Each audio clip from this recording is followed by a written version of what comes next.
포용이라고 해야 되나? 하여튼 그런 걸 왜 인정을 안 하는, 인정하는 게 맞아요. 이제 그게 기독교의 원래 우리가 갖고 기독교라고 하면은 예수님, 그러니까 크리스텐투마냐, 그러니까 예수님의 정신을 인정하고 그 길을 따르겠다고 결정한 사람들이 기독교잖아. 근데 그러면은 그 길을 그대로 따라야 되는데 그 길은 쉽지는 않을 거 아니야. 그렇게 살기가.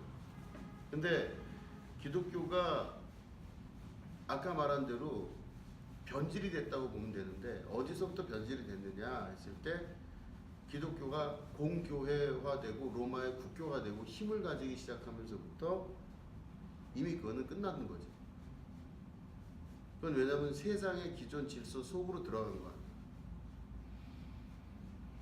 예를 들어서 거기 들어가면 이익이 있고 거기서 나오면 손해를 얻을 수밖에 없는 그런 구조.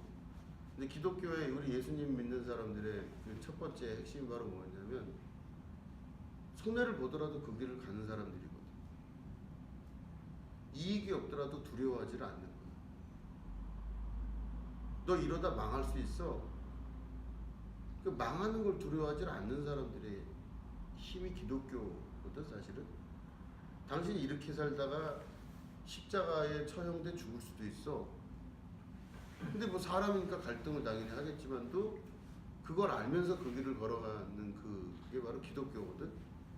그러면 아는데 두려움이 없는 거야 그 부분에. 그게 기독교지. 근데 이제 그게 얼마나 비참하게 변한 거냐면은 손해보지 않는 곳은 안 가고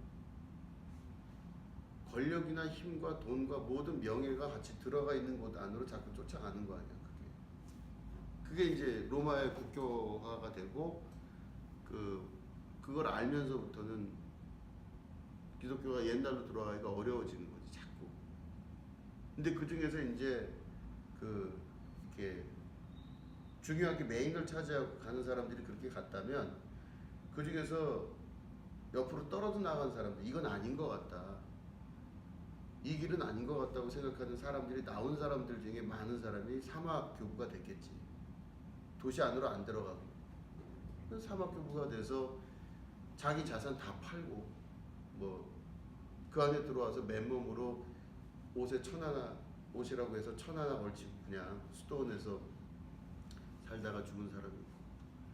그런데 이제 그런 수도원에서 살다가 죽은 사람이 있음과 동시에 그 수도원 안에서 또 다른 권력 쟁탈이 또 나타나기 시작하고 그런 걸 보니 인간이 갖고 있는 근본적인 이 성향, 인간의 죄가 어디까지인가라고 어거스틴 같은 사람은 그걸 굉장히 고민을 해서 그 고백록 같은 데 쓴 데를 보면은 아주 인간의 내면 깊은 곳에서 일어나고 있는 악한 것들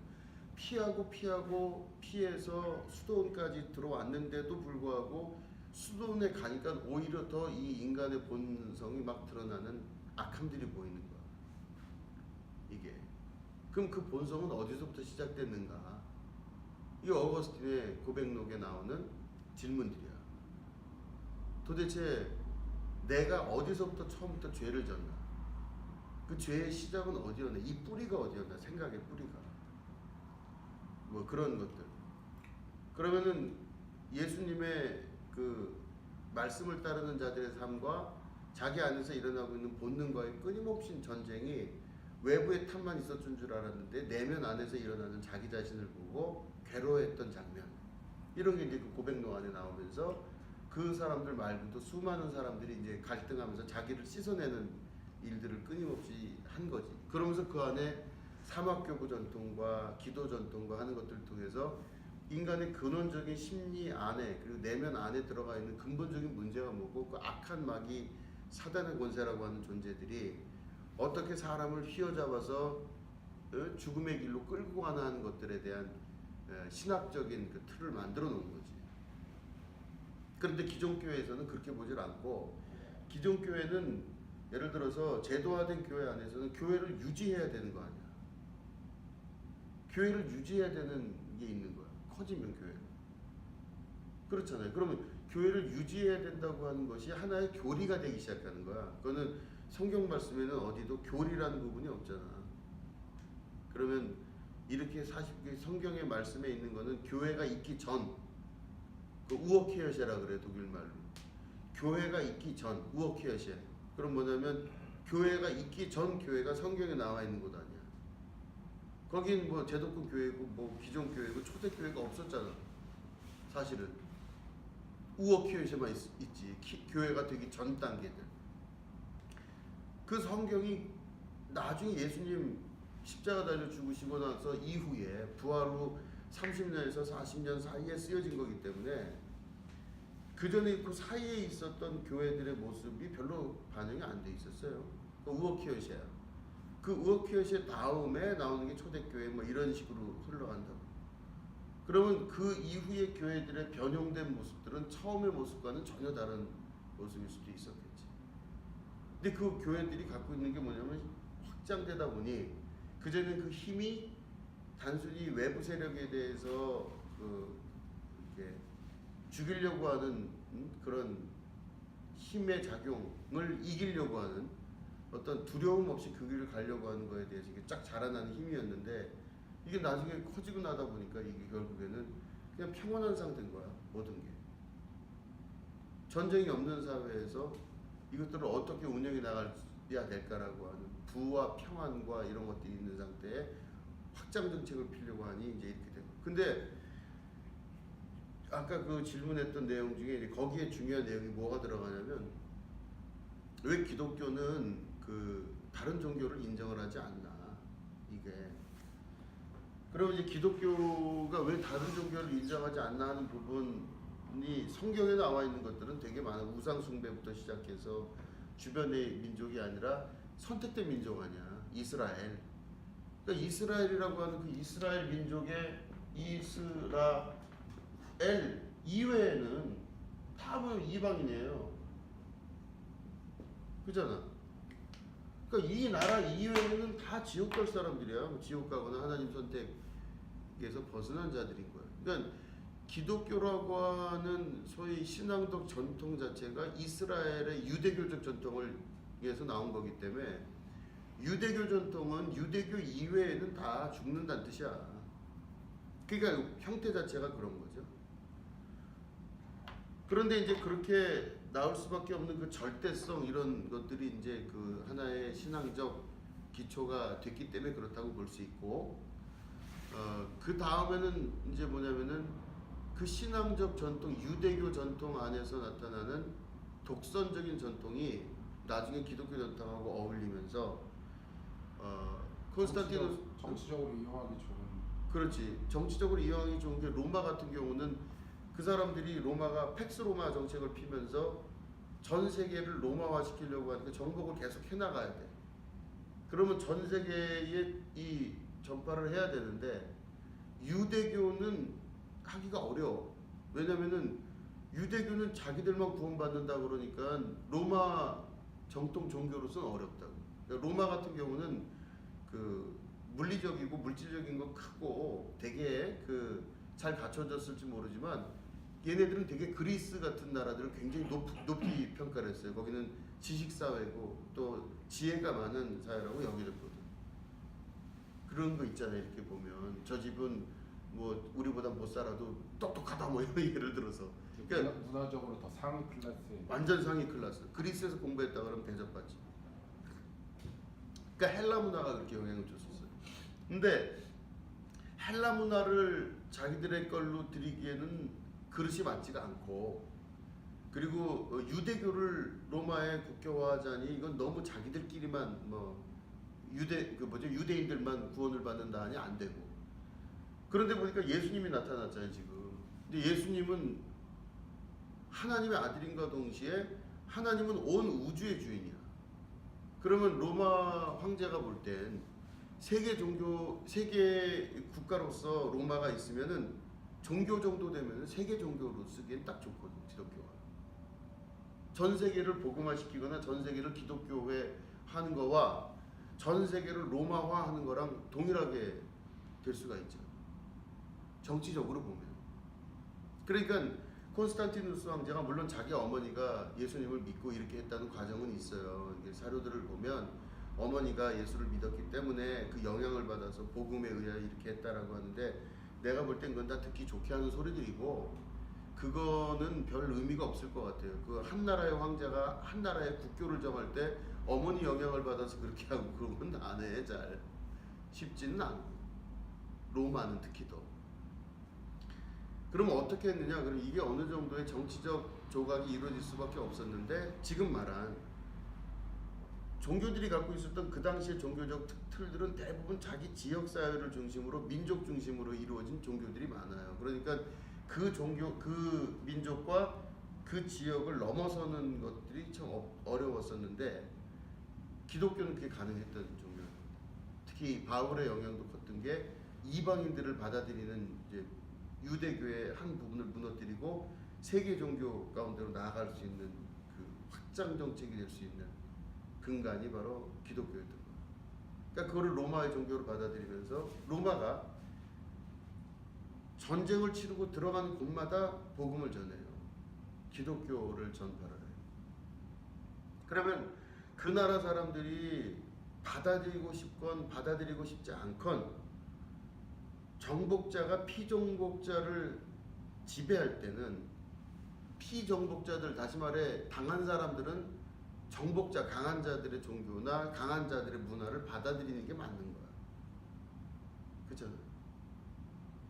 우리가 저 나라를 쳤어. 그러면 우리가 저 나라를 쳤는데 저 나라를 치고 나서 저 나라를 우리의 속국으로 만들어야 돼요. 속국은 뭐냐면 다른 거 아니에요. 거기서 사람들의 싼 노동을 통해 가지고 싸게 우리가 물건을 만들어 오고, 우리가 만든 물건을 저 사람들이 비싸게 사면 돼. 이게 속국이지. 그렇잖아. 그러니까 우리가 이 사람들이 우리가 참 필요로 하는 건 정말 싸게 다 들여와서 우리가 이제 이익을 얻고 싼 노동 저걸로 비싸게 우리 거 물건 팔아먹고 이렇게 하면 저 나라가 있음으로 인해 우리도 도움이 되고 이러는 거 아니야. 근데 저 나라 사람들이 갖고 있는 그 토속 종교라든가 자기들 종교는 언젠간 우리와 융합할 수가 없다는 그게 생겨요. 그러니까 로마의 확장 정책의 핵심 바로 뭐냐면 우리는 하나다라는 걸 만들어야 돼. 우리는 하나다. 그러기 위해서 제일 좋은 거가 종교였었어. 신앙적인 거, 종교지 종교. 뭐 기독교가 아니라서 좋다 이거야. 근데 그 종교의 우주적 종교가 바로 기독교였던 거죠. 그러다 보니까 이제 그 나라를 정복하면서 복음을 전하고, 이게 하나의 습관처럼 된 거예요. 이게 그러다 보니까 그 나라가 이렇게 쭉 종교화되고 확장화 되는데, 로마가 막 커지면서 이제 그 동유럽까지 다 집어삼키고 아시아 지역까지 막 집어삼키는 거야. 터키를 넘어서 저쪽까지 가는 거야. 그러다 보니까 이제 이 기독교나 로마가 확장이 이렇게 크게 되면서 남았는데, 나중에 보니까 로마가 정치적으로 힘을 잃게 되잖아. 이게 그러니까 로마라는 국가가, 모든 국가가 그랬던 것처럼 커지는 국가는 반드시 힘을 잃을 때가 오거든. 그럼 정치적으로 힘을 잃고 나서는 어떤 일이 벌어지냐? 이 독립군들이 나타나죠. 각 동네마다 지역마다. 그냥 나타나가지고 그 사람들이 나라의 독립을 외치기도 하고 민족의 독립을 외치면서 이제 이렇게 국제 정세가 재편이 돼. 근데 그때 남아있는 게 바로 뭐냐면, 국가가 힘을 잃더라도 남아있는 건 바로 뭐냐면 종교는 남아있거든.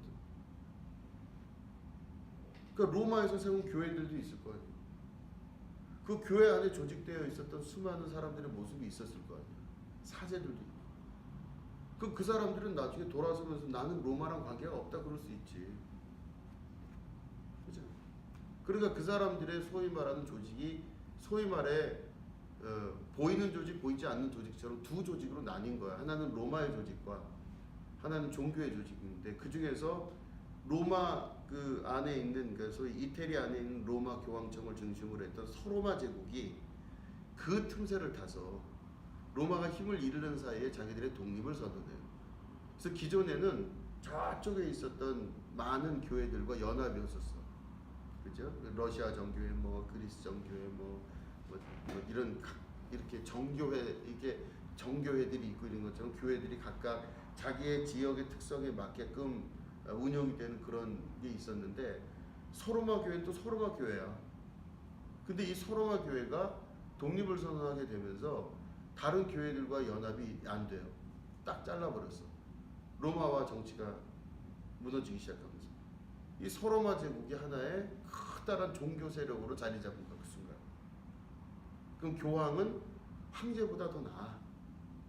로마 황제는 힘을 잃어서 바보가 돼가고 있는데 이 교황은 그들이 갖고 있었던 것 정도만 가지고도 어마어마한 이 경제적이고 이 군사적인 힘을 갖고 있는 거예요. 이미 받아놨던 장원, 이 교회들에게 그 땅, 분할되었던 그 땅들을 가지고도 소위 말해 그 지역 전체를 다스릴 수 있는 힘이 돼요. 그러니까 성주들보다 오히려 거기 있는 주교들이 훨씬 더 힘이 센 거야. 왜냐하면 이 사람들의 먹거리와 사는 거리를 좌지우지할 수 있었거든. 그렇죠. 아까 얘기했지만 교회가 만약에 그 힘을 갖게 되면 거기에 따른 이익과 관련된 일들이 얼마나 많겠어. 땅을 갖고 더더군다나 땅을 갖고 있고 거기에 소장농들인데 그럼 소장농들이 성주의 말을 듣겠어요? 여기 주교의 말을 듣겠어? 당장 먹고 사는 일은 주교의 말을 들어야지. 교회가 힘이 훨씬 세지는 거예요. 뭐 그러다 보니까 교회가 힘이 더 세지고 성주들의 힘이 약해지고 이 사람들이 열이 받아서 연합을 하기도 하고 그래서 교회의 힘을 빼기 위해서 전쟁을 치르기도 하고 뭐 이렇게 저렇게 왕과 이런 모든 관계가 이루어지다가 카노사의 굴욕이라 그래서 그죠? 교황 앞에 가서 무릎을 꿇고 하는 그런 사건들 벌어지고 이런 것들이 서구 유럽 사회에서 꾹 있으면서 결국엔 교회가 단순히 그 그리스도의 말씀이 그 안에 실체가 되고 살아가는 역사가 되는 게 아니라 사람의 역사, 세상의 역사, 지식의 역사 가운데로 그냥 들어가 버린 거예요. 그거에 회의를 느껴서 나온 사람들이 많다 생각했다. 그 사람들이 밖에 나와서 그 세상과 멀리하고 수도원을 만들어서 기도하고 혹은 아예 그 세계를 떠나가지고 자기 나름대로 삶을 살아갔던 사람들이 많아요. 근데 그 사람들이 남겨놨던 많은 그 자료들 그것들을 찾기 시작하고 그게 이제 소위 말해 어디까지 가냐면 그게 이제 소위 신비주의 전통으로 다 가요. 사막교부들의 신비주의 전통, 까발라 전통이라고 하는 유대교 안에서의 또 신비주의 전통 이런 것들이 쭉 오면서 도대체 그럼 예수님 말씀하신 건 단순히 역사적이고 그냥 뭐 이 정도로 끝이는 것인가 아니면 신비적인 세계 안으로 들어가는 것인가 하여튼 이런 여러 가지 논의와 이런 것들이 계속 진행이 돼서 지금까지 온 거가 우리의 역사인 거예요. 그러다 보니까 이 기독교의 로마의 정치적 것 이런 것들과 흡수가 되면서 만들어진 그런 이 성격들이 기존의 성격들이 기존 종교의 성격들이 번하질 않아요. 그러다 보니까 이 사람들이 영국에서도 개신교가 이제 나중에 분리가 되잖아요. 루터에 의해서 종교 개혁이 일어나고 개신교와 캐톨릭이 서로 분리가 될 때 아니 개신교와 캐톨릭이 뭘 전쟁까지 사람 죽이면서까지 싸울 이유가 없잖아. 아니 서로 사랑이라며 하나님은 사랑이고 인정하고 사랑한다고 그러면서 캐톨릭과 개신교가 분리돼서 싸워요 영국에서.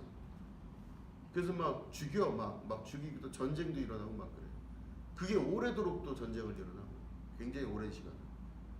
그러고 있다 그 사람들이 미국으로 가게 되고 또 미국 같은 나 이제 그 아메리카 땅을 그 청교도라 퓨리탄이라고 하죠. 그 사람들이 가면서 그 사람들이 가서 거기서 일어났던 수많은 일들을 보면 이 사람들은 사실은 그 아메리카 땅으로 가면서 그러면 원래는 복음 들고 우리 같은 선한 마음으로 가야지 거기를. 그러면 선한 마음으로 믿음으로 그 땅을 주셨다고 하는 자유를 찾기 위해서 갔다라고 하는 그 겉의 표정 그 모습과 실제로 가서 한 일과는 또 너무 달라. 보면은 가서 한 게 바로 뭐냐면 인디언 부족들은 당연히 이 사람들이 온 손님이라고 생각하고 이 뭐 외계에서 왔던 어디서 왔던 이상하게 생긴 사람들이 왔어 허영어들이 꽤 이제 이 사람들을 데려다가 손님 초대를 하고 밥을 먹이고 식사 초대를 그렇게 했는데 어느 날 보니까 식사 초대한 집에 갔다가 그 마을 추장 인디언 추장의 머리를 목을 베서 그거를 앞에다가 이렇게 꽂아놓고 그런 다음에 그 인디언들을 겁을 먹게 하면서 전부 다 살육을 한 거예요 미국 사람들. 그리고 땅을 넓혔다고 하는 거예요. 주께서 우리에게 주신 땅을 그 지경을 넓혔다고 해요. 그러면 기독교적 전통과 그들의 행한 행동과는 너무나 차이가 나는 행동들이 미국 안에서 있었던 거예요. 초기 소위 신앙의 조상들, 그죠? 그 믿음의 조상들이라고 하는 그 사람들 안에서 그런 이중적인 그 생각이 있었던 거예요. 그러니까 그 사람들은 다 겉으로 볼 땐 겉에 어떤 이슈를 가지고 이제 선한 모습을 갖고 있지만 실제 모습은 그렇지가 않은 거예요. 그러니까 선교의 모습을 갖고 선교는 선하고 아름다운 건데 그 모습 이면에 있는 또 다른 공격적인 게 있는 거예요. 그러니까 이게 너무나 어려운 게 우리 그전에 베트남 가서 들었지만 베트남 사람들은 그 기독교인들 되게 싫어한다고 해서 선교사들. 왜 싫어하냐고 그러면 미국에서 선교사랑 같이 들어왔는데 보니까 선교사들이 다 결국엔 나쁜 짓을 베트남 사람 다 팔아먹고 뒤로 몰래 하는 거에 선교사들이 다 그 짓을 했다. 미국 뿌라치 역할을 했대잖아. 그러니까 미국 사람들을 싫어하는 거지 베트남에서. 근데 그런 비슷한 게 우리나라도 비슷했던 거예요. 선교적 정책이 들어오면서 좋은 일을 많이 하는 그런 것도 있었지만 또 반대적으로 보면 지극히 고통스러울 정도로 공격적이고 그 말씀하고는 다른 방향으로. 근데 그게 왜 그렇게 됐느냐? 결국에는 그들이 지금까지 기독교 역사 안에 가지고 있었던 공격적 신앙, 그리고 이 땅을 내게 주시옵소서 하고 하는 지경이 넓어진다고 하는 그런 것에 대한 잘못된 해석, 이런 것들이 그들 사회 안에서 그런 것들을 만들어요. 지금까지 기독교 역사는 그렇게 되어 왔었어요. 지독하게 공격적이에요. 전도할 때도 그렇게 전도를 하고 안 믿으면 죽어. 예를 들어 지옥 가, 저주받을지도 몰라. 이렇게. 그러면 이제 그 이야기를 듣는 사람들 입장에서는 정말 괴롭지. 괴롭지. 진짜면 어떡해. 이제 그런 일들이 기독교 신앙의 어떤 근본적인데 그게 사실은 기독교 신앙의 근본이냐? 아니라는 거예요. 아닌데 그거를 기독교가 제도적으로 이렇게 제도적으로 그것만 따로 이렇게 차용됐을 때 나타나는 오류인 거지. 그렇죠. 어찌 보면 예수님은 그거를 다 없애시기 위해서 오신 거거든. 예수님 오셨던 시기 보면 종교 시대 아니 그때는 막 예를 들어서 예루살렘 성전에 가지 않으면 큰일 나요. 1년에 2번 꼭 가야 돼. 갈 때 그냥 가나? 자기 죄를 없애기 위해서 막 1년 번 돈 중에서 이만큼을 들어다가 그 동물 대신 제사를 이렇게 드려서 죄를 사함 받아야 돼. 하나의 전통이고 문화가 된 거야, 종교에. 근데 거기 와가지고 근데 왜 그걸 왜 해? 동물 제사를 하는 이유가 뭐야? 죄를 없애기 위해서 그런 거야. 내 죄. 죄자, 죄. 죄를 왜 없애?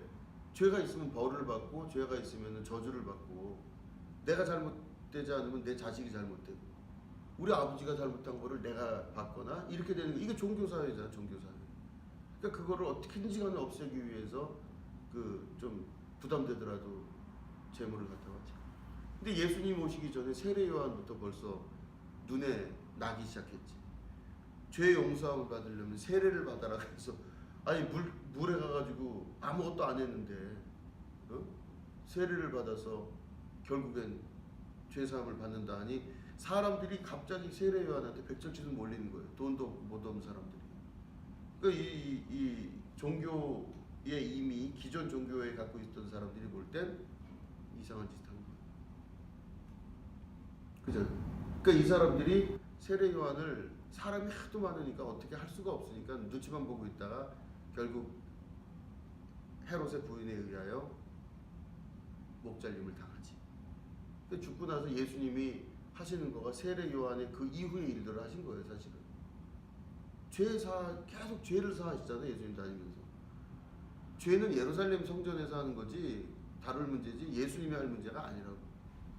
그러니까 나타나서 그러잖아요. 네가 누군데 하나님이 하시는 일을 네가 하느냐? 너 뭐 하는 인간이? 이렇게 된 거 아니에요, 얘기가. 죄를 사하는 권세 때문에. 그러니까 예수님은 니들이 뭔가 잘못 오해하고 있는데 내가 곧 그이다 이거 말씀하시는 거야. 그러니까 결국에는 기존의 종교 사람들이 종교화가 되면 이 종교화된 사회가 나타내는 것은 너무 명확한 거야. 사람을 옥죄고 고통스럽게 만들고 그 안에서 죄가 자꾸 있게 만들고. 율법의 존재 이유는 죄를 드러내는 게 율법이지. 율법이 없으면 죄가 뭔지 모를 거 아니야 우리가. 근데 율법이 있는 걸로 인해 죄가 드러나. 그럼 율법은 율법의 역할을 잘 하는 거예요 사실은. 근데 그걸로 인해서 사람들 사이에서는 어떤 게 만들어져요? 종교 사회가 되니까 종교 사회. 그 종교 사회는 얼마나 힘들어요. 내가 매번 해도 잘하는 게 없어. 뭘 해도 문제야. 뭘 해도 지옥 갈 일이고 뭘 해도 저주받을 일밖에 없는 거야. 그런데 그렇잖아요. 내가 뭐 어떻게 하겠어. 방법이 없는데. 그러니까 그 종교 사회에 존재하고 있었던 그 사회에 예수님이 오셔서 종교 사회 자체를 망가뜨리신 거예요. 무너뜨린 거지. 내 믿음대로 되지. 대박이지. 지금 사회에서 예수님 오셨으면 자본주의 사회니까 돈을 무너뜨리시는 거예요. 그렇지. 그거 없어도 된다. 그러니까 지금 예수님 오시면은 쉽지 않을 거예요. 지금 내가 볼 때는 쉽지 않아. 예수님 오셔서 지금 쉽지 않을 거야. 믿음이 부족하시고. 믿음을 떠나서 내 생각 같아서 쉽지 않을 거야. 예수님도 요즘 고민 많으실 거라고. 이거 어떻게 해야 되나. 그래서 못 오시는 거 아니에요? 그래서 못 오시나? 레벨을 좀 더 올리시고 이제 최종 보스가 싸우시니. 그러니까 결국 그건 거예요. 그러니까 기독교가 공격적일 수밖에 없는 거는 하나의 문화더라. 말씀 잘못된 문화지. 말씀을 축자적 해석을 하면서 그거 그대로 받아들이는 거예요. 하물며 이렇게까지 해석해. 창세기에 보면은 하나님께서 사람을 만드신 다음에 너희들은 땅을 지배하고 다스리라, 통치하고 다스리라 그러죠. 그잖아. 창세기에. 그럼 통치하고 다스린다는 뜻을 보면 통치하고 다스리려면은 내가 그 땅을 정복해야지 통치하고 다스리는 거 아니야? 그 정복하는데 보니까 정복을 방해하는 존재들이 있어. 그럼 하나님이 나에게 위임하신 말씀을 시행하지 못하게 하는 것들이야. 그럼 저 뭐야? 마귀지. 그럼 죽여도 된다? 되지. 마귀의 자식들은 하나님의 말씀을 이루지 못하게 하는 게 마귀 아니야. 그럼 결국에는 땅을 다스리고 정복하라고 하는 하나님의 이 절대절명의 말씀을 축자적 해석으로 내가 받아들이면 그 말씀이 진리다라고 내가 확고하게 받아들이면 이 땅을 지배하고 정복하는 것들에 방해되는 것들은 다 죽여도 되는 거야. 아무 죄책감 없어. 그런 논리가 어디로 가? 아메리카 민족, 미국 아메리카 땅을 정복했을 때 인디언들을 죽일 때도 이 땅을 우리에게 주셨는데 이 땅을 정복하고 다스리지 못하게 하는 인디언들은 죽어 마땅한 거지. 마귀지 저것들은. 그러니까 죽여도 죄책감이 없는 거야. 그게 왜 죄인지를 모르는 거야.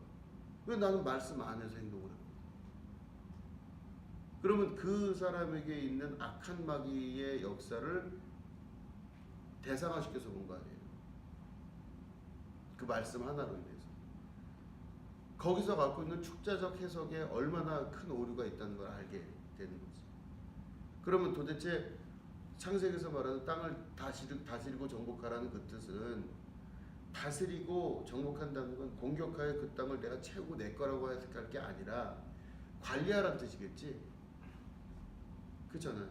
땅을 다스리고 정복하라는 거는 이미 그 땅 주인이 딴 데가 있는 게 아니라 너희들에게 이미 주어진 땅인데 그걸 관리하라는 뜻이지. 그럼 관리하라는 거는 그 안에 하나님께서 주신 자연을 잘 보존하고 망가지지 않게 하고, 그렇잖아요. 이것들을 그렇게 하는 게 맞잖아. 그럼 자연 보호를 위해서 일을 해야 되겠지. 이게 자연주의 신학에서 해석해내는 거예요. 그러면 축자적 해석이라 한다 할지라도 다른 쪽 해석을 하면은 지배하고 정복하기 때문에 막 나무를 다 자르고 가구를 만들고 뗏감 띄고 밑에 뚫어가지고 석유 막 해서 살고 바다에 있는 거 막 쌍끌이 어선 막 이래갖고 다 다 쓸어다가 막 팔고 팔다가 남는 거는 뭐 버리는 건 다시 또 썩어서 버리고 쌀도 막 대량 생산 이렇게 해갖고 자연이 파괴되고 다스리고 정복하는 건 아니잖아. 하나님이 그렇게 하라고 시킨 게 아니거든. 그러면 하나님이 하라고 하신 거는 관리하라는 거야. 너희들에게 이 땅을 다 주셨으니 이걸 관리하고 지키고 보존하라는 거지. 근데 그거를 그 축자적 해석 안에서 보면 어기고 있는 거예요. 지배하고 정복하고 다스리는 문제만 가지고. 그죠? 우리가 그러니까 그게 나중에 예수님이 그 비유하신 걸 잘 보라고. 예수님은 뭐라고 신약 성경에 뭐라고 되어 있냐면 그 청직이라 그랬어요. 이 땅을 우리는 청직이야. 지키는 자. 이 땅의 주인이 따로 있고 지키는 자라고 예수님은 해석을 한 거예요. 그러니까 이 땅의 진짜 주인은 하나님이고 그 집 아들이를 이 땅에 보냈는데 이 청지기들 그죠? 여기서 일하는 그 사람들이 자기 건 줄 알고 이 아들이 오니까 자기가 뺏지 않으려고 이걸 죽이고 뭐 이렇게 하는 거죠. 그러니까 결국에는 이 땅은 주인이 누구냐면 하나님이에요.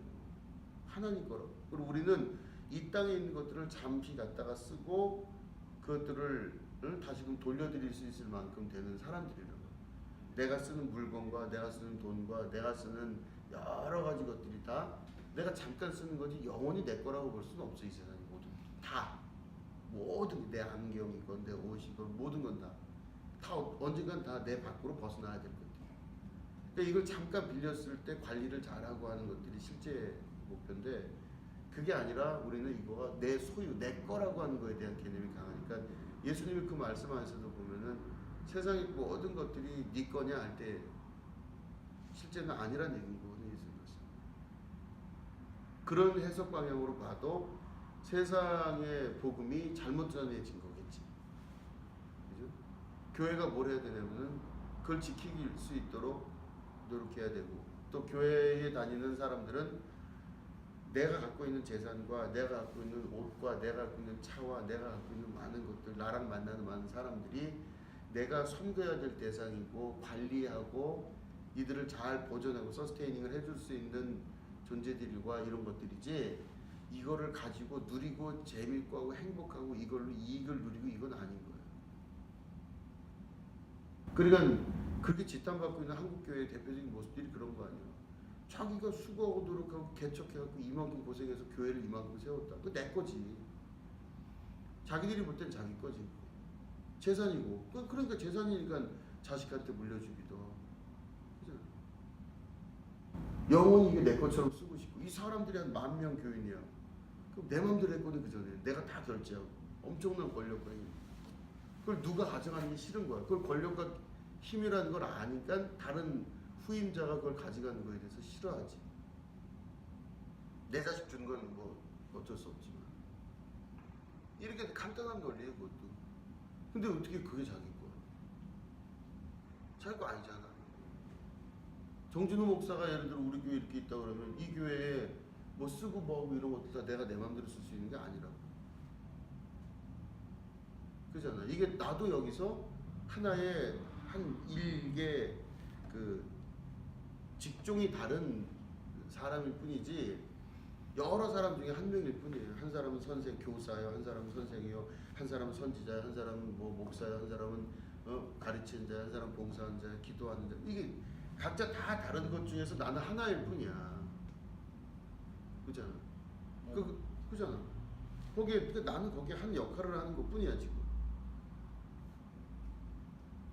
근데 그거를 하이어라키 구조에서 제일 위에 있는 사람으로 생각해서 최종 결정을 자기가 다 내리고 물론 이제 행정적으로 나중에 보다 보면 그렇게 될 수밖에 없어. 그건 뭐 그럴 수밖에. 그러면 그 위에 있는 사람이 그 위에 자리에서 자기의 위치적 행동을 굉장히 잘해야 돼. 정말 긴밀하게 잘 생각하고 지혜롭게 통치를 하고 다스리면서 자기가 그 자리를 사람들하고 분배하고 나눌 줄 아는 사람이 돼야지. 어떻게 이걸 나눌까? 나한테 오는 많은 이 권력과 소위 말하는 힘의 이것들을 어떻게 나눌 수 있을까를 지혜롭게 판단을 해야 되겠지. 철저히. 그럼 그런 것들을 나눠가면서 이 교회라는 조직이 말씀 안에 살아갈 수 있도록 이거를 이끌어가는 게 맞는 거지. 그죠? 근데 그게 안 되면 단순한 그 축자적 해석과 내 단순한 믿음, 생각 없이 그냥 받아들이는 그 믿음으로 인해서 신앙의 방법이나 모든 것들 다 지극히 그 방법을 가요. 공격적이고 지배적이고 그렇게 해서 사람을 얻었더니 이게 내 힘이 되는 거야. 어? 내 힘. 그잖아. 내가 1000명을 전도하면 다내 소나기에서 10,000명 교인이 있으면 다내 소나기에서. 근데 그게 아니라는 거지. 이게 기독교의 공격성은 근원적으로는 아닌 거예요. 예수님 정신 안에서 봐도 그건 아닌 거예요. 오히려 예수님은 묶인 자들을 놓아주라고 하셨거든요. 가난한 자들에게 복음을 선포하고 묶인 자를 자유케 하시며, 이게 뭐냐면 다니면서 그런 소위 말하는 헤게모니와 그런 이제 어떤 그런 축자적 해석에 흔들려서 붙들려서 끌려다니는 사람 많거든요. 도대체 교회를 다니는데 도대체 무슨 생각을 하고 다니는지 모르겠는데 아무튼지간에 거기 가서 그냥 이렇게 맨날 그냥 그런 사람 많아요. 노임을 받아야 된다고. 이게 무슨 뭐 남 얘기하는 게 아니라 나도 옛날에 그랬기 때문에 이제 맨날 끌려다니고 거기서 이렇게 진정한 자유가 없었지. 예수님이 주신 자유가 없었지. 그잖아. 왠지 거기서 노임을 받고 그걸 하라고 복음이 전파돼야 되는데 이거는 전혀 다른 방향으로 하나의 교리적 문화. 그러니까 교리라는 건 저번에 얘기했지만 기독교 안에서도 뭐 감리교, 장로교, 뭐 성결교, 침례교가 다른 것처럼 자기들 안에 그 문화에 맞게끔 새로 구성되어져 있는 성경의 몇 개를 빼서 요게 맞다라고 여겨진 사람들의 모임이 교리야. 그거가 하나의 이 교단의 교리야. 그럼 그 교리는 진리가 아니거든. 교리는 안 믿어도 돼요. 감리교 전통 안 따라도 돼. 예를 들어서 우리도 뭐 나는 되도록 감리교 전통 안에서 예식이나 이런 걸 하려고 해. 무리수 없게 하려고. 그렇지만 사실은 그게 정통이 아니야. 안 해도 돼. 내가 언제 뭐 날 때부터 감리교였나? 그렇잖아. 그러니까 안 해도 돼. 그건 교리야, 교리. 그거 안 하고 다른 방법을 써도 충분히 괜찮아. 가능하다고. 근데 그거가 하나의 문화였을 뿐인데 그 문화를 내가 너무 신앙으로 받아들이게 되면 이게 하나의 도그마가 되고 어떤 내 인생의 잘못된 방향으로 나가는 거지.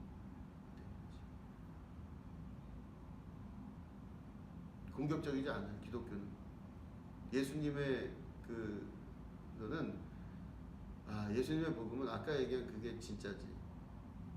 너 이렇게 살다가 거지로 살 수 있어? 좋다. 너 이렇게 살다가는 인생 화장날 수 있어? 오케이. 너 이렇게 살다가 죽을 수도 있어? 오케이. 너 이렇게 살다가 죽도 밥도 안 될 수 있어? 오케이. 너 이렇게 살다가 완전히 너 인생 진짜 저주받은 인간처럼 살 수 있어? 오케이. 도대체 저놈은 무서운 게 뭐가 있냐? 그러니까 이 겉사람을 다 죽이고서도 이제 사람들이 왜 예수님을 두려워하냐면 예수님한테 결국은 생명을 빼앗았어도 예수님의 그 정신과 마음이 뺏기질 않는 거예요. 영이 흔들리질 않으신 거예요. 십자가 달려 죽으셨어.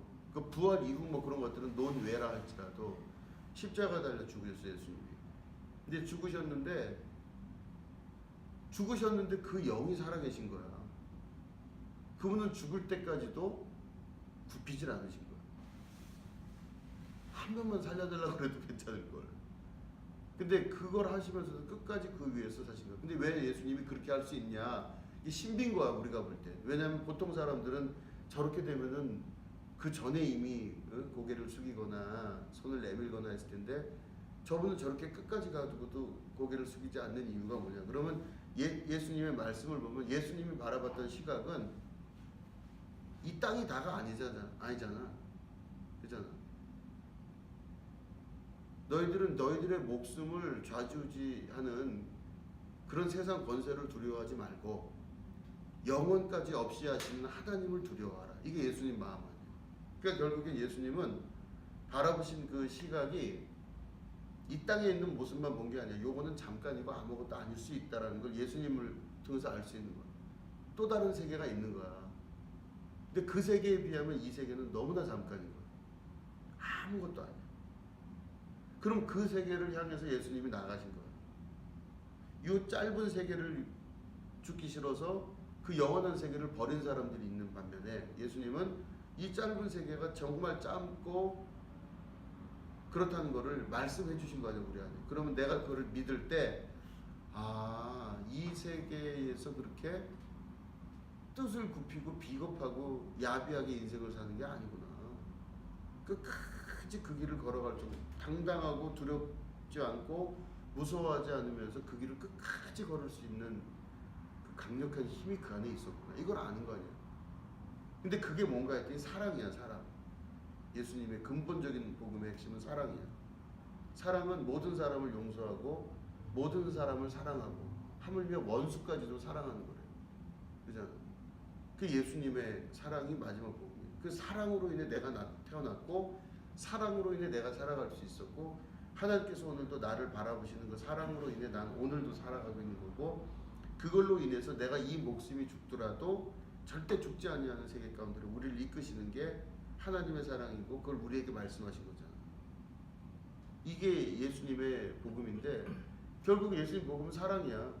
이해하고 사랑하고 모든 것들을 이렇게 하나로 만드시는 애. 근데 세상의 복음은 그렇지가 않지. 세상의 교회는 우리 교회가 잘 되고 다른 교회 망하는 게 좋잖아. 그치? 나는 잘 되는데 다른 사람이 좀 못 돼야 내가 좀 괜찮아지지. 내가 죄가 없기 위해서는 다른 놈이 반드시 죄인이어야 내가 죄가 없다는 게 드러나는 거 아니야. 그 상대화시키고 이분화시키고, 그지? 이원론 안에서 모든 것들이 이 사람과 이 사람, 나와 너 모든 것들이 분리되고 나타나서 그중 내가 제일 나야 되는 이게 세상의 질서 아니야. 여기는 사랑이 있는 게 아니라 분리와 또 나눌 수 있는 법과 저 사람을 죄인으로 만들 수 있는 율법과 이런 것들이 존재해야 되는 지식사회, 율법사회가 되는 거지.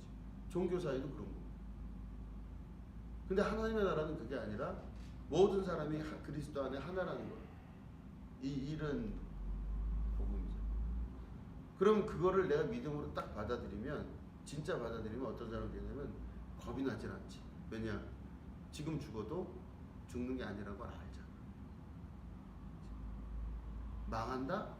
어디까지 망해야 망하는지를 내가 보겠다 이거. 그거가 실제로 내가 망하는 거를 하나님께서 보여주시진 않으셔. 다만 내가 망할 거라고 하는 그 이야기가 나한테 어떤 영향을 미치는가가 되게 중요한 거야 지금 상황이.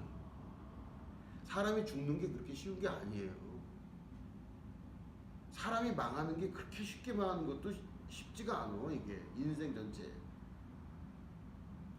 사람이 그렇게 비참하게 되는 거가 그렇게 뭐 멀리 있거나 뭐 가까이 있거나 그런 것도 아니야. 사람은 다 살게 돼 있고 이렇게 돼 있는 거로. 근데 그게 더더군다나 거기에 하나님의 자식들이 하나님께서 붙들어 일으키시고 살리신 하나님은 그럴 리가 없어.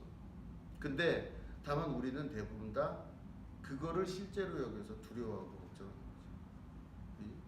그 복음이 뭔지를 우린 이해하잖아. 우리가 진짜 사람들에게 전도를 하거나 사람들에게 복음을 전한다는 건 뭐냐면 그 사람들이 그런 두려움과 고통과 미래에 대한 불확실성과 이런 걸로 인해 인생이 고정되어 있거나 거기에 붙들려서 괴로워하고 있을 때 노임을 받게 하는 거예요.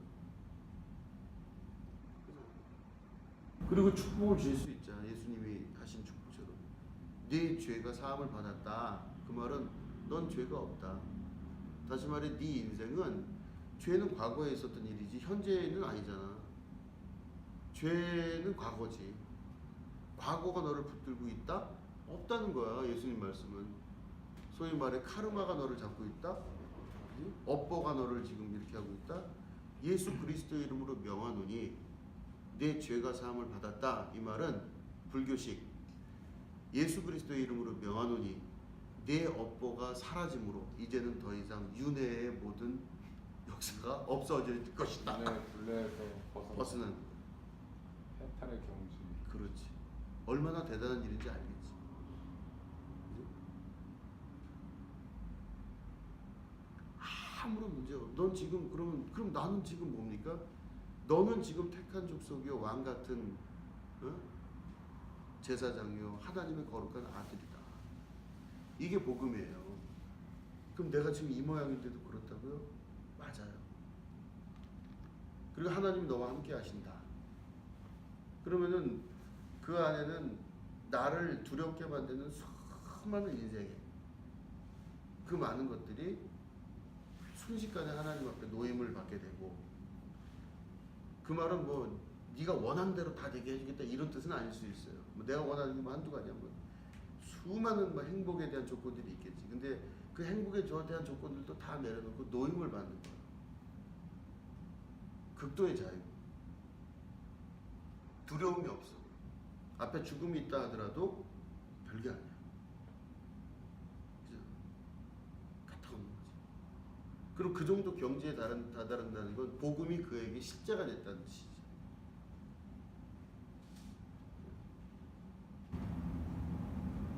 그러니까 기독교 지금 한국 교회의 많은 부분들이 그렇게 지탄을 받고 손가락질을 받을 수밖에 없는 건 그 사람들은 지금 자기가 살아있던 종교적인 사회에서의 그 특징들을 그대로 가지고 그거 이외에 아니 자기들이 말대로 하자면은 교회는 하나님의 것이면 자기가 놓으면은 자기가 그 손을 딱 놓으면 하나님이 어떻게 하실 거야? 만약에 그 교회를 깨고 싶으시다, 하나님 뜻이겠지. 뭔가 잘못 운영되고 있었다, 깨야겠다, 그럼 하나님 뜻이지. 근데 하나님이 그래도 이 교회를 잘 보셔서 유지하게 하시고 이 복음의 일을 역사하겠다, 하나님께서 하시는 거지. 근데 본인들은 지금 예수님의 교회가 아니라 자기들이 이룬 그 뜻을, 자기들의 유업을 사람들이 받게 되기를 원하는 거지. 나는 아무것도 아닌 존재인데 사실. 그러니까 우리 같은 경우도 모임을 통해서 보면 정진우 목사 같은 사람은 잠깐 쓰임을 받을 뿐이지, 정진우 목사가 갖고 있는 어떤 그 이런 생각이나 뜻들이 굳이 이어질 필요가 없어요. 이건 내 생각이 아니라 하나님 뜻이니까 내가 아니어도 된다는 뜻이야. 그러면 그냥 놓으면 된다고 사실은. 근데 그걸 못 놓는 게 왜 그래? 나도 목사이기 때문에 알지. 왜 모르겠어? 못 놓는 게 왜 그래? 나라고 하는 존재에 대한 그 확신을 투사시킨 그대들에게 내 존재를 만약에 투사를 시켰다, 그럼 그대들이 사라지면 내가 죽는 거 아니야? 얼마나 두렵겠어. 이제 교회 못 나오겠는데요? 얼마나 두려워. 근데 가만히 또 생각을 해보면 속은 상하지만, 속상할 수 있지, 인간이기 때문에. 그렇지만 생각을 해보면 내가 그대들에게 나 자신을 투사한 적이 없어. 예를 들어 나는 나로 존재해. I am who I am. 하나님이 내 안에 계셔서 나와 함께하고 계셔. 그럼 문제 없는 거 아니야. 본인들은 본인들의 길을 간다 하더라도 아무 문제 없는 거잖아. 근데 교회들이 지금 뭐냐면 대부분 이 사람들과 힘과 모든 능력들이 목사가 곧 여러분들이 나다라고 하는 투사의 결과물이라고 그러면 이 사람은 못 견디지. 내 교인이었는데 다른 놈이 와서 목사하면서 자기 교인처럼 이렇게 해? 아이고 야 이거. 대부분 보면 전임자 후임자가 안 좋아요, 관계가. 대부분. 그러니까 그런 부분에 의하여 기독교가 공격적으로 되기도 하고 여러 가지 성경적 방향들이 잘못된 방향으로 많이 나가고 있다. 그지? 좀 이해됐지요? 어느 것이 옳은지, 뭐가 진짜 복음인지요? 그러니까 우리는 그런 프레임에 갇혀 있을 필요가 없지. 없다. 그러니까 뭐 불경이든 외경이든 뭐 하여튼 진리를 추구하는 고등 종교의 그 진리면은 전부 다 받아들여서 공부하는 게 좋다. 그렇지. 그러니까 이제 그게 예를 들어서 그 안에서 어떤 스님이 있어. 어떤 스님이 하시는 말씀이 있어. 근데 그 스님의 말씀이 정말 복음적이야. 근데 그분이 스님이야. 그 네. 스님은 지옥 갈까 천국 갈까? 천국 가죠. 그래? 네. 너는? 지옥 가요. 그래. 그러면 정진우 목사가 다 얘기를 많이 했는데 너무너무 그 은혜로운 얘기를 불교식으로 했어요. 근데 절에서는 그 불자들이 나를 극락간다 그래. 교회에서는 내가 어디 갈까? 윤회를 떠돌면서 그러니까 이제 이게 크게 차인데 어쨌든 간에 그러니까 그 모든 거를 떠나서 이제 내가 보니까 그래. 성경을 읽고 여러 책들을 지금까지 읽어왔잖아. 근데 여러 책들을 읽고 기도하고 또 여러 사람들을 만나봤어요. 근데 그 안에 보면 독선적이고 이기적인 기독교인들이 갖고 있는 모습이 훨씬 많아. 내가 경험한 바에 의한 지독할 정도로 정말 그게 냄새나는 인간들이 너무 많아. 나는 그렇게 느껴져. 그게 왜 그렇게 됐냐면 기독교가 하나의 제도화되고 종교화된 상태에서 너무 교리화되고 제도권 안에서 좋은 걸 많이 맛본 거기 때문에 그렇게 됐다 싶어. 그건 아니라고. 근데 제가 목사님한테 공부를 하면서 계속 느낀 게 뭐냐면 예수님의 말씀이나 부처님의 말씀이나 어차피 똑같은 것 같아요. 제가 봤을 때 그 일맥상통하는 내용, 진리의 내용이 그런 부분이 많아. 그렇죠. 많아. 그러니까 이제 그게 예를 들어서 우리가 왜 자꾸 공부를 해야 되냐면 부처님 말씀이나 예수님 말씀 중에서 정말 귀하고 좋은 말씀들이 많잖아. 그걸 통해서 우리가 알고자 하는 게 뭐냐 이거야. 그러면 그 다음 세계를 알고 싶고 현재의 세계를 해석하는 그 기준들을 알고 싶은 거 아니야. 근데 문제는 바로 뭐냐면은 그 예수님의 교리마저, 예수님의 말씀마저도 수많은 섞인 이야기들과 역사적, 종교적 자료들에 의해서 변형되고 잘못 활용되면서 종교화된 사회의 하나의 그냥 잠깐 갖다 쓰는 그냥 맛소금 정도로 되는 경우가 많아. 이게 이용만 하는 거지. 이 종교라는 하나의 틀 안에서 종교 장사들. 근데 똑같아. 불교도 그래요. 불교도 부처님 말씀 중에서 아주 좋은 진짜 그 귀한 그런 것들이 있거든. 깨달음을 알게 하는. 근데 이 부처님 말씀이 그 귀한 걸 빼고 나머지 것들이 종교화된 사회에서 불교들이 끊임없이 거기에 또 다른 이익 집단 안에서 창출을 해내는 또 종교 사회가 있어. 그럼 우리가 진짜 바라보는 건 뭐냐 이거야. 우리가 진짜 기도하고 이렇게까지 헌금하고 하나 헌신하면서 사는 이 모든 것들의 진짜 이유가 뭐냐면 이 종교화된 제도권 안에서 사회에서 내가 거기에 단순히 그냥 잠깐 가서 그냥 이렇게 있다가 이게 아니라 진짜가 뭐냐는 거에 대한 추구가 있어야 된다는 거지. 거기는 기독교 불교를 떠나서 이슬람 안에서 혹은 다른 종교 안에서 무슨 이야기를 하고 있나를 끊임없이 보자 이거야. 응? 아주 작은 차이가 큰 역사를 나타. 예를 들어서 우리 감리교가 어디야? 충청 이남하고 호남 지역에서 여기 완전히 우리는 감리교는 이단이에요. 들어봤지? 장로교가 거의 밑에 거의 다 잡고 있어요. 부산, 경남, 호남 이쪽은 다 장로교야. 거기는 감리교가 별로 없어요. 그러니까 경상도, 경상남북도, 전라남북도 이쪽을 중심으로 다 감리교는 거의 이단이고 이 장로교만 정통이야. 이게 그럼 감리교도 우리가 구원받는다고 얘기를 하지만 우리는 감리교회를 다니면서 구원받는다고 하지만 내가 예를 들어서 부산에 가서 뭐 하고 있으면은 구원받지 못할 일이 많아요. 난 천국까지 못할 목사가 될 가능성이 높아. 그렇잖아. 그러면 같은 시대 같은 나라에 살면서도 조금 지역을 벗어나면 나는 이단이 되거나 혹은 구원받지 못할 목사가 될 가능성이 굉장히 높거든. 통일이 됐다고 쳐봐. 내가 만약에 정 목사가 북한으로 갔다고 쳐봐. 거기도 몰라요.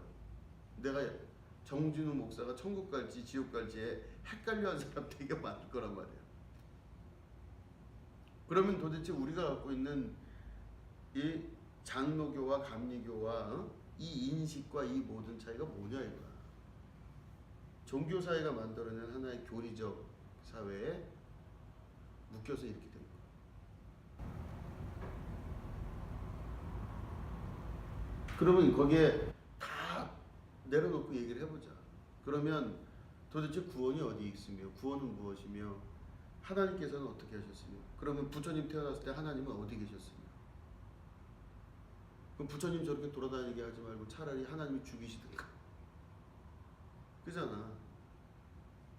그러면 되잖아. 하나님은 손 놓고 기다리면서 시계 만든 장인처럼 시계를 만든 사람은 시계를 차고 다니는 사람하고 다르다 그래서 만든 사람은 만들고 나서부터는 스스로 돌아가게끔 만드는 게 또 시계 만드는 장인이라며. 하나님이 우리를 그렇게 만들어 놓고는 무책임하게 그냥 버려두신 거냐? 아니라는 거야. 그럼 도대체 하나님이 만드신 이 세상 안에서의 많은 일들이 어떤 진리를 갖고 있으며 어떤 힘을 갖고 있나? 그걸 우리가 알고 찾고 구하고 바라고 나가는 것이 더 중요하다는 거지. 그렇지 않아? 그게 굉장히 중요한 거야.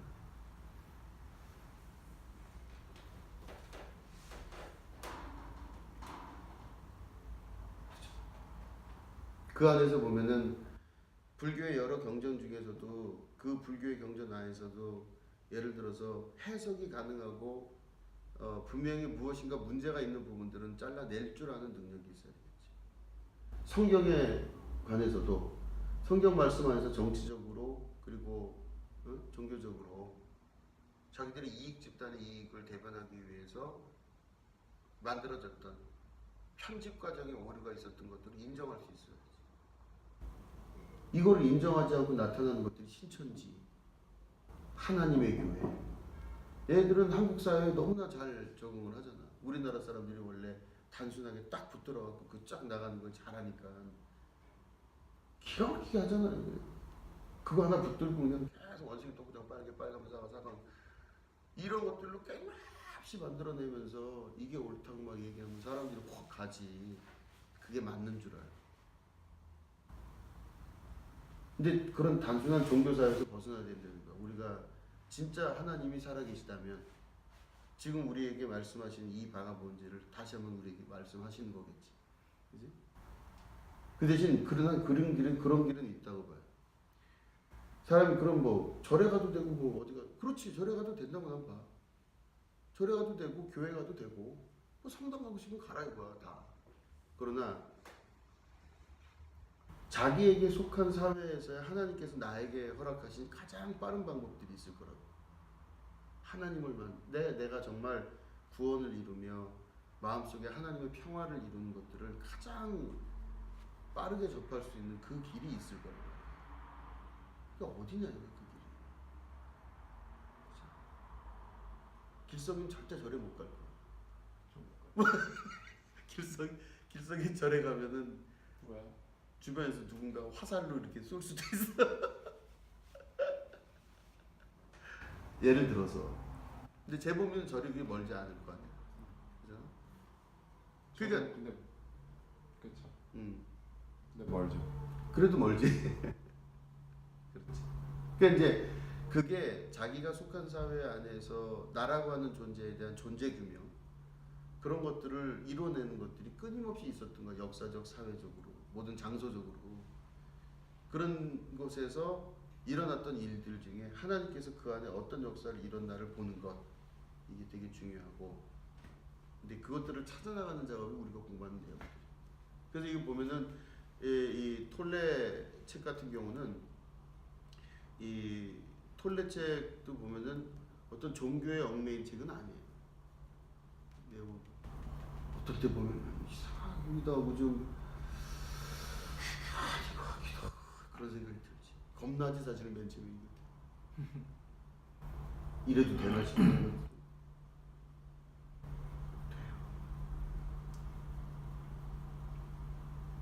근데 거기에 신뢰를 가져야지. 나에 대한 신뢰를 좀 가질 필요가 있겠지. 정진우 목사가 도대체 2단인지 3단인지 도대체 이거를 이해할 수 없는 뭐 그럴 수도 있겠지만 그 어쨌든지 간에 가리키는 선생과의 신뢰가 되게 중요하겠지.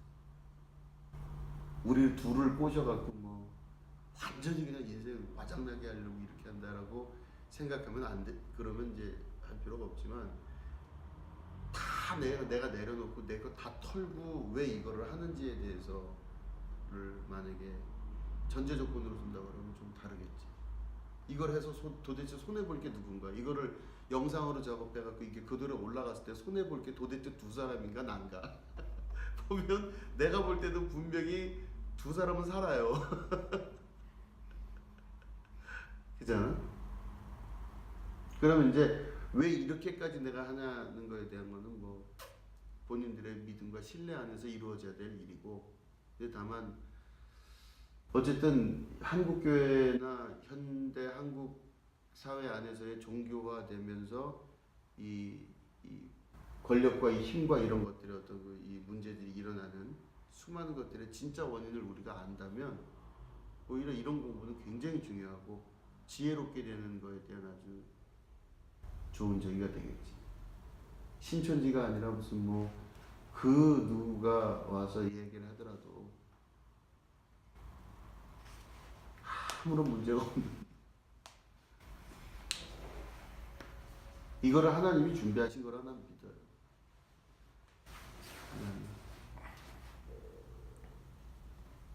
일단 여기서 끊고